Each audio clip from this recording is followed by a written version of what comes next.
เทพโยมา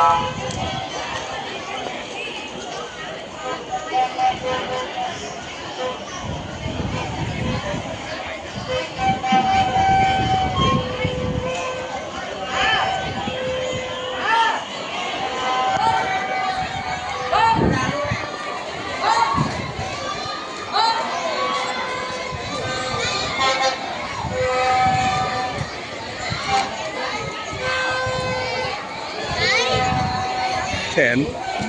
แค่ตัดแล้ว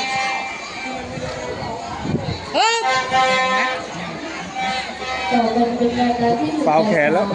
ชุดที่สองเรื่องที่หนึ่งสุพิศราสุภวราชเรื่องที่สองนาดาว่าทำงานเรื่องที่สามนัทนิชาภูเก็ตอันดามันเรื่องที่สี่นาดานัทสีธรรมราชเรื่องที่ห้าลูฟาเบียเทศบาลเมืองสตูล